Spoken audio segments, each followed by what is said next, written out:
오늘의 설교 제목은 하나님을 의지하는 삶이라고 정해보았습니다. 제 첫째 아들은 올해 6살이 되었습니다.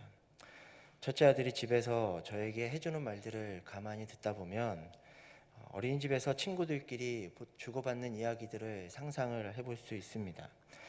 최근에는 친구들과 보통 이런 말들을 주고받는 것 같았습니다. 이렇게 말합니다. 우리 아빠는 힘이 엄청 세. 그럼 다른 애가 말합니다. 아니야, 우리 아빠가 힘이 더 세. 우리 아빠는 침대도 들 수 있어. 이렇게 말합니다. 다른 애가 말합니다. 아니야, 우리 아빠는 자동차도 들 수 있어. 아니야, 우리 아빠는 아파트도 들 수 있어. 이렇게 친구들하고 이야기하는 것 같습니다. 집에 아이들과 있다 보면 첫째 아들이 저에게 가끔 그런 걸 물어봅니다. 아빠는 침대 들 수 있어? 이렇게 물어봅니다. 제가 뭐라고 대답할까요? 저거 들다가는 허리 나가. 이렇게 대답하지 못합니다. 그럼 당연히 들 수 있지. 이렇게 뻔뻔스럽게 대답합니다. 아빠 쇼파는 들 수 있어? 그럼 당연히 들 수 있지. 아빠 자동차도 들 수 있어? 자동차 당연히 들 수 있지. 제 아들은 제가 지금도 이런 것들을 다 들 수 있다고 정말 믿고 있습니다. 아이들에게 아빠라는 존재는 모르는 것이 없고 못하는 것이 없고 자랑스러운 존재입니다. 그래서 아빠는 아이들에게 언제나 자랑거리이자 의존하는 대상이 되곤 합니다. 그러나 시간이 지나면 곧 아이들이 알게 됩니다. 아빠가 자동차는커녕 침대도 혼자 못 든다는 것을 깨닫는 데는 사실 그렇게 오랜 시간이 걸리지는 않습니다. 아빠가 침대도 혼자서 못 드는 한낱 나약한 인간이라는 사실을 깨닫게 되면 아이들은 다른 의존한 것들을 찾습니다. 친구들로부터의 인기나 혹은 학업의 성적과 같은 것들입니다. 아니면 조금 더 지나면 돈과 지위와 같은 것들이 아빠보다 힘이 훨씬 세고 믿을 만하고 자랑할 만하고 의지할 만하다는 것을 알게 됩니다. 그때쯤 되면 아빠에게 더 이상 침대를 들 수 있느냐 이런 질문은 아이들이 하지 않게 됩니다. 아빠가 놀아주는 것보다 돈을 주고 사라져 주는 것을 더 좋아하게 될 쯤에 되면 아이들은 이런 것들을 모두 깨닫게 됩니다. 사실 따지고 보면 우리도 다 그렇게 성장하는 과정을 거쳤습니다. 어려서 의지하던 것들, 자랑하던 것들이 어느 순간 유치해질 때가 있습니다. 그리고 지금 새롭게 의지하며 살아가는 것들, 그리고 은근슬쩍 자랑하고 싶은 것들이 새롭게 생겨났습니다. 이렇게 묻고 싶습니다. 여러분들은 무엇을 의지하며 살아가십니까? 여러분이 은근슬쩍 자랑하고 싶은 것은 무엇입니까? 오늘 본문에는 두 나라가 나옵니다. 하나는 암몬이고 또 다른 하나는 에돔이라는 나라입니다. 암몬은 부유했던 나라였습니다. 그래서 그들은 자신의 재물을 의지하고 자랑스럽게 여겼다. 성경은 이렇게 말하고 있습니다. 우리가 오늘 읽은 본문 중에 4절의 말씀인데요. 4절 말씀 우리 같이 한번 읽어보도록 하겠습니다. 시작. 패역한 딸아 어찌하여 골짜기 곧 내 흐르는 골짜기를 자랑하느냐. 내가 어찌하여 재물을 의지하여 말하기를 누가 내게 대적하여 오리오 하느냐. 여기서 패역한 딸이란 바로 암몬을 말하는 것입니다. 암몬은 흐르는 골짜기를 자랑한다 이렇게 되어 있는데 여기서 흐르는 골짜기란 풍성한 물과 그 물로 인한 기름진 땅과 풍성한 곡식의 수확량을 의미합니다.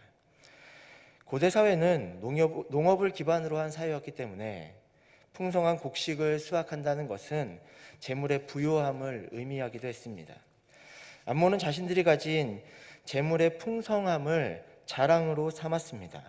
그들은 흐르는 골짜기를 자랑했고 거기서부터 나오는 풍성한 재물을 의지했다. 성경은 그렇게 우리에게 알려주고 있습니다. 두 번째로 나오는 나라는 에돔이라는 나라입니다. 특별히 에돔이라는 나라는 그 안에 여러 부족들이 함께 살아가고 있었는데 오늘 본문에서는 그 부족들 중에 세 군데의 부족이 등장하고 있습니다. 먼저 대만이라는 부족입니다. 이 대만은 각종 지혜와 책략의 보고였습니다. 그들은 똑똑한 것을 자랑하고 그 지혜를 의지했던 부족이었습니다. 오늘 본문의 말씀 중에 7절의 말씀을 같이 한번 읽어보도록 하겠습니다. 7절의 말씀을 읽겠습니다. 시작.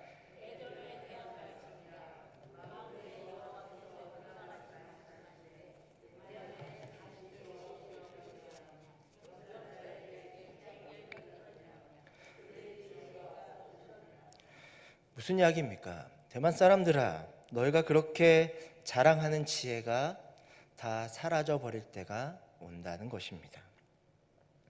그렇게 의지하던 명철한 책략이 끊어지게 될 날이 반드시 오게 된다는 것입니다. 에돔의 두 번째 부족은 드단이라는 부족이 나옵니다. 드단은 당시 천혜의 요새라 불리던 지역에 있었습니다.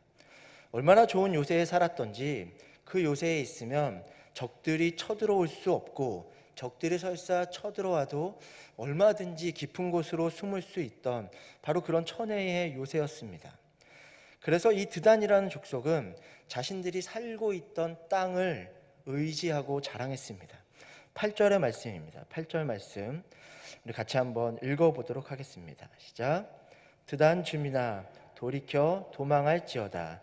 깊은 곳에 숨을지어다.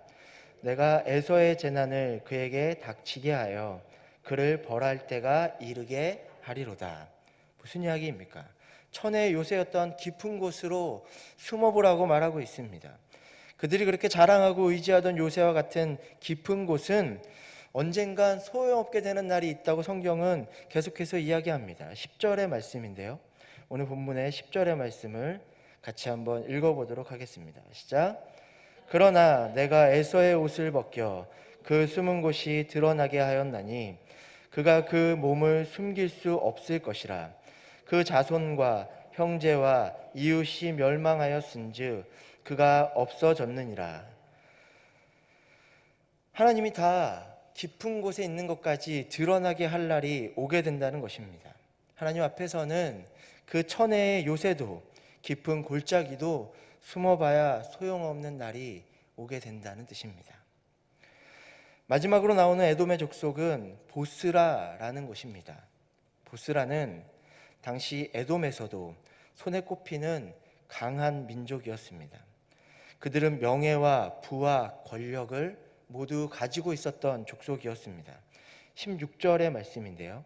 16절 말씀을 같이 한번 읽어보도록 하겠습니다. 시작.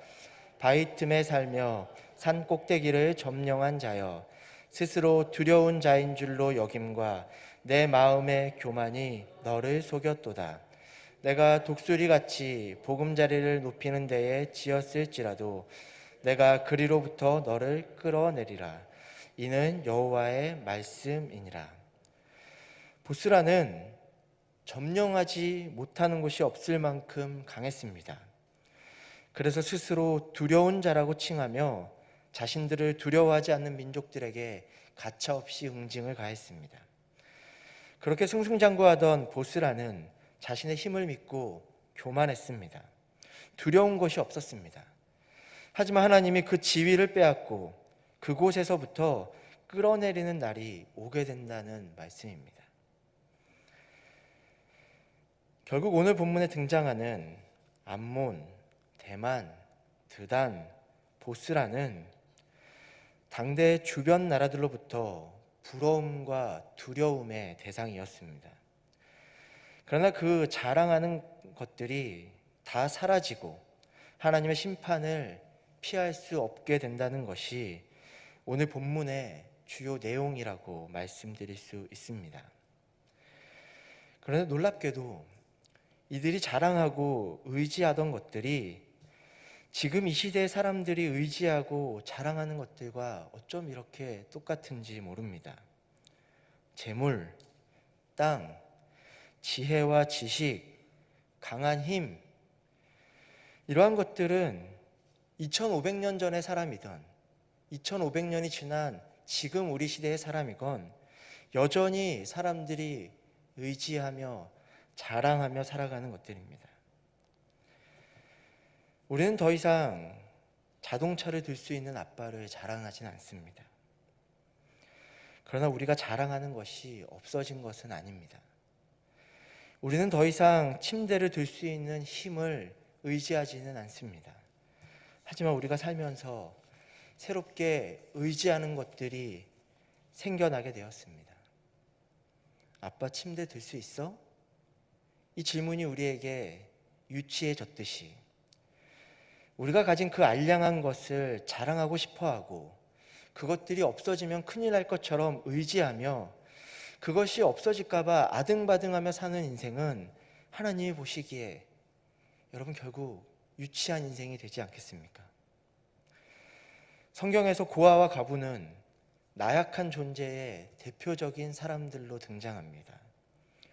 고아와 과부는 누구도 의지할 수 없고 초라한 존재들이기 때문입니다. 그런데 오늘 본문에 보면 세상의 권세가들, 자랑거리가 많은 사람들, 모두가 부러워할 만한 것들을 소유하고 있는 사람들이 아니라 고아와 과부와 같은 그 삶에서 의지할 것이 하나도 없고 자랑할 것이 없는 그 초라한 인생의 사람들이 오히려 하나님을 의지하게 된다고 말씀하고 있습니다. 우리가 오늘 읽은 본문의 11절의 말씀입니다. 11절 말씀 같이 한번 읽어보도록 하겠습니다. 시작. 내 고아들을 버려도 내가 그들을 살리리라. 내 과부들은 나를 의지할 것이니라. 이 말씀은 결국 아무것도 의지할 것이 없는 사람들이 하나님을 의지할 수 있다는 말씀입니다. 지금 눈앞에 의지할 것이 있는 사람들은 결코 하나님을 의지하는 법이 없습니다. 내 생각에 내 눈앞에 문제가 돈으로 해결이 되는 문제인데 내 수중에 돈이 있다면 여러분 우리는 하나님을 찾지 않고 내 수중에 있는 돈을 의지하는 나약한 인간들이 아닙니까? 내 요구에 즉각 응해주며 나를 보살펴주는 배우자나 자녀가 있다면 우리는 하나님께로 문제를 가져가기 전에 자녀들이나 배우자에게 문제 해결을 요구하게 될 것이라는 뜻입니다. 오해하지 말아야 할 것은 우리가 가진 약간의 재물, 우리를 보살펴주고 친근한 배우자나 자녀들이 나쁘다는 것이 아닙니다. 그들을 모두 다 당장 버려야 한다는 뜻이 아닙니다. 다만 우리가 지금 하나님을 의지하지 못한다면 결국 그것들이 우리 수중에서 사라져 버렸을 때에도 하나님을 의지하기보다 내 수중에서 떠난 그것들에 대한 아쉬움과 상실감에 파묻혀서 살아갈 수밖에 없게 된다는 것입니다. 오늘 우리가 읽은 본문은 복잡해 보이지만 그 메시지는 단순합니다. 우리가 원하고 좋아하고 의지하고 나의 삶을 조금 더 윤택하게 해주는 그 모든 것들은 분명 사라질 날이 곧 오게 된다는 것입니다. 나를 감추어주고 포장해주고 은근슬쩍 자랑해서 사람들이 알게 해주고 싶게 하는 것들은 반드시 사라질 날이 오게 된다는 것입니다. 성경에서 반복적으로 우리에게 말해주는 것은 결국 우리가 손에 쥘 수 있는 것은 단 하나밖에 없다는 것입니다. 돈을 잡고 있으면 하나님을 잡을 수 없습니다. 사람을 의지하고 있다면 하나님을 의지할 수 없습니다. 우리 앞서 갔던 수많은 사람들, 수많은 나라들은 하나님 대신에 돈과 힘과 권력과 사람들을 손에 잡느라 인생을 허비했습니다.